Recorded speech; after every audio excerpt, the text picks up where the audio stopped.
Смотрите в этом выпуске. Ильми Умерову вручили обвинительное заключение. Материалы дела будут направлены в Бахчисарайский суд. В оккупированный Крым приехала иностранная делегация. Я составлю подробную информацию о том, что я видел здесь. Почему МВФ задерживает очередной транш? Не лише наслідки блокади будуть турбувати. Время новостей на телеканале АТР, 21 марта, 1118-й день аннексии Крыма, в студии Скандер Беметов.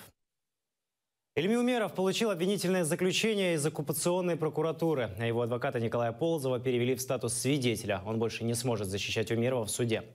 Заместитель председателя Меджлиса обвиняется якобы в призыве к нарушению территориальной целостности России. Дело Ильми Умерова передали в Бахчисарайский оккупационный суд. Одно по прекращению уголовного дела совсем, и второе по приобщению альтернативной лингвистической экспертизы. Но они оба не приобщены, мы даже не знаем, получили они их или не получили. В деле Чайгоза допросили крымско-татарского активиста Заира Смедляева. Об этом сообщил адвокат Николай Полозов. Смедляев рассказал, что происходило накануне митинга 26 февраля 2014 года, в организации которого обвиняют Чайгоза. Также Заир Смедляев подтвердил, что сторонники российского митинга прибыли к стенам крымского парламента задолго до начала своего пикета, а точнее во время митинга, организованного Меджлисом. Аксема Чайгоза, то в тот момент его полномочия не были распределены. Он занимался непосредственно своим региональным Меджлисом, бахчисарайским председателем которого он являлся, и не принимал участие в организации пикета у здания Верховной Рады Автономной Республики Крым 26 февраля. Оккупированный Крым посетила делегация прокремлевских иностранных политиков. Целью визита назвали опровержение информации о тяжелых условиях жизни в оккупации и недовольство населения аннексией полуострова. Зарубежных гостей возили по памятным местам, знакомились с представителями национальных меньшинств и коренного народа Крыма. После экскурсии устроили круглый стол, где обсуждали санкции, наложенные на полуостров, и иностранных гостей, которые, вопреки международным нормам, посещают оккупированные украинские территории. Встретила двое мужчин. Задаю тоже вопрос, а как татарин? Они говорят, а я татарин, а это русский, а мы сами хорошие друзья. И никакие вот такие вот запреты, придуманные, выдуманные там, или какие-то такие вот пугалки, понимаете, вот, они еще больше раздражают, еще больше, я не знаю, мобилизуют нас. Я составлю подробную информацию о том, что я видел здесь. Буду активно распространять среди друзей. Но пресса же наша не демократичная. В Бразилии активизируются правые партии. Служба безопасности Украины уже отреагировала на визит представителей зарубежных стран в оккупированный Крым.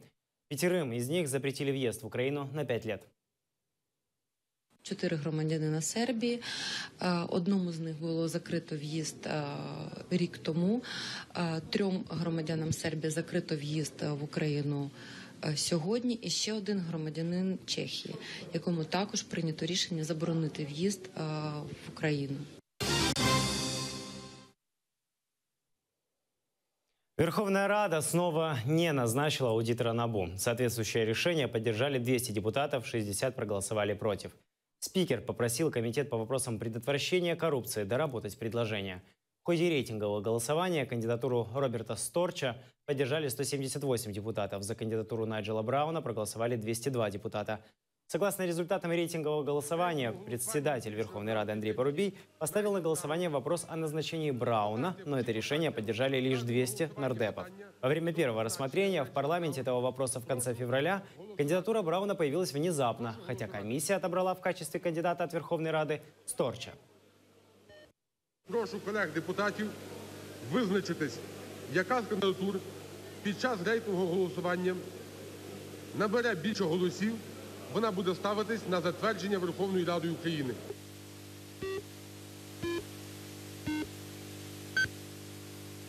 «200 за». Рішення не прийнято.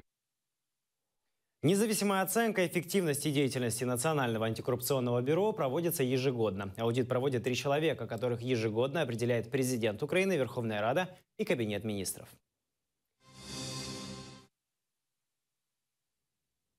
Только развалив Россию изнутри, можно вернуть Крым. Такую инициативу озвучил бывший лидер правого сектора. Дмитрий Ярош заявил, что не видит возвращения Крыма военным путем, потому что украинская армия не осилит эту операцию. Ну, Донбас ми можемо повернути в доволі швидкій перспективі. З Кримом буде, мабуть, важче. Я все ж таки пов'язую більше надії на активну роботу по розвалу Російської імперії, як такової, по використанню всіх тих факторів всередині Росії, які існують, дестабілізуючих для Росії. Там мусульманський фактор, там, північно-кавказький фактор, китайський фактор і так далі, і так далі. Я думаю, що тоді би безкровно можна було би повернути Крим.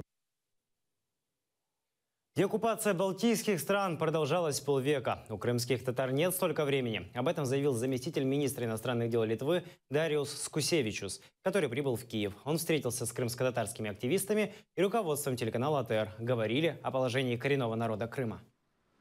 Мы не имеем 50 лет, и мы хотели бы, чтобы этот вопрос решился как можно быстрее. Общаемся со всеми партнерами, потому что не все страны, далеко не все понимают. Мы пробуем решить этот вопрос мирными средствами, дипломатическими средствами. И Евросоюз ввел и выдерживает санкции за нелегальную оккупацию Крыма. И будем с новой администрацией Соединенных Штатов, мы общаемся насчет этого вопроса и поднимаем его во всех форумах. Переселенцы должны получить право голоса, так считают украинские правозащитники. Они подготовили изменения в закон о выборах и избирательном реестре. Надеются, что законодатели их услышат. Подробнее об изменениях в нашем сюжете. С начала российской агрессии из оккупированных Крыма и востока Украины переехали приблизительно 1,5 миллиона человек. И только 2 из них смогли проголосовать на местных выборах 2015 года. Один из них – крымчанин Яков Витюк. Право на голос он получил в суде, но воспользоваться им до конца не смог. В втором туре я не смог проголосовать.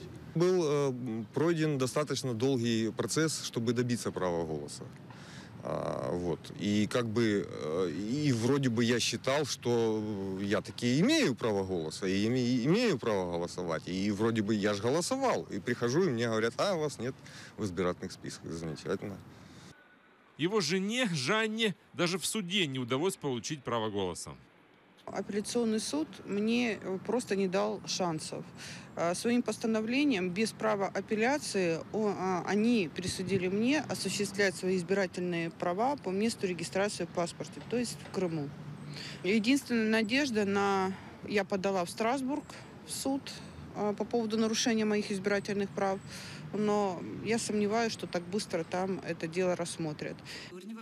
Общественный холдинг «Группа влияния» провел исследование среди переселенцев и выяснил, люди желают участвовать в жизни местных громад. Такая потребность больше у выходцев из Донбасса. Многие из них не хотят возвращаться. Что касается крымчан, они в большинстве надеются вернуться домой. Но все же и они имеют право на выборы, уверена крымская активистка.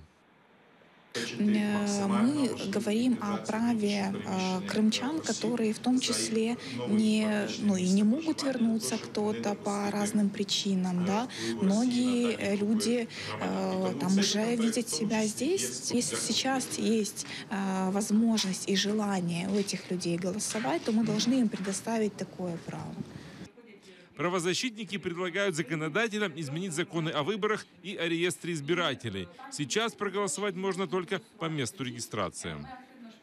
Ми намагаємось цю імперативну норму в законодавстві пом'якшити і надати виборцю можливість за вмотивованим зверненням і шляхом надання органам ведення реєстру документів підтверджуючих змінювати виборчу адресу на іншу, ніж це передбачено зареєстрованим місцем проживання. Этих изменений ждет и Яков. Он надеется воспользоваться своим правом на следующих выборах. Ну, однозначно. Ну, конечно же. Я ж не для того добивался для себя права голоса, чтобы просто вот для галочки и отметиться и все такое прочее. Я человек политически активный был всегда. Роман Спиридонов, Ислам Пинка, Заман, АТР.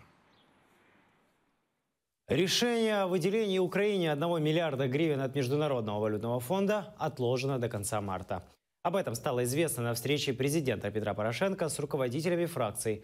Совет директоров МВФ должен был собраться и принять соответствующее решение еще 20 марта, однако перенес рассмотрение этого вопроса. Сегодня в Киеве на пресс-конференции экономические эксперты говорили о причинах этой задержки. Не лише наслідки блокади будуть турбувати, і не стільки наслідки блокади будуть турбувати Міжнародний валютний фонд, скільки інші вимоги Міжнародного валютного фонду, і серед них одна з ключових, і це, по суті, вперше в історії Міжнародного валютного фонду, що одна з ключових умов є боротьба з корупцією. Причому шляхом створення нових інституцій, посилення їх інституційної спроможності. ФБР обвинила Wikileaks в сговоре с Кремлем. Бюро ведет расследование возможного вмешательства России в выборы американского президента и собрала доказательства причастности российских хакеров к взломам серверов Демократической партии. Директор ФБР Джеймс Коми на слушаниях в Конгрессе сказал, что пока нет никаких доказательств того, что Россия действительно смогла повлиять на результаты голосования. Мы не делаем никаких заключений о том, были ли русские успешны каким-либо образом, пытаясь повлиять на выборы. Хочу заявить это очень четко. Этого нет в нашем докладе, потому что мы не пришли к каким-либо выводам. Секретарь Белого дома Шон Спайсер уверен, что никаких доказательств связи Трампа с Москвой ФБР не найдет. Когда все эти люди со всех сторон, назначенцы Обамы, демократы в Конгрессе, республиканцы, говорят, что нет никаких свидетельств успеха попыток России вмешаться в выборы, они говорят это не мне, а вам. Поэтому примите это «нет» в качестве ответа. Крымско-татарские сюжеты в истории Украины. 17 марта в Вознесенской гимназии номер 1 состоялась конференция, посвященная роли крымских татар в украинской истории. Рассматривали период от первой аннексии Крыма Екатериной II 1783 года и до сегодняшнего дня. В конференции принимали участие ученики и преподаватели истории со всех школ Вознесенской Николаевской области. Они подготовили видеоматериалы с архивными кадрами жителей полуострова. В качестве очевидцев событий аннексии 2014 выступили крымско-татарские молодежные активисты Эмиль Ибрагимов и Мухаммед Умеров.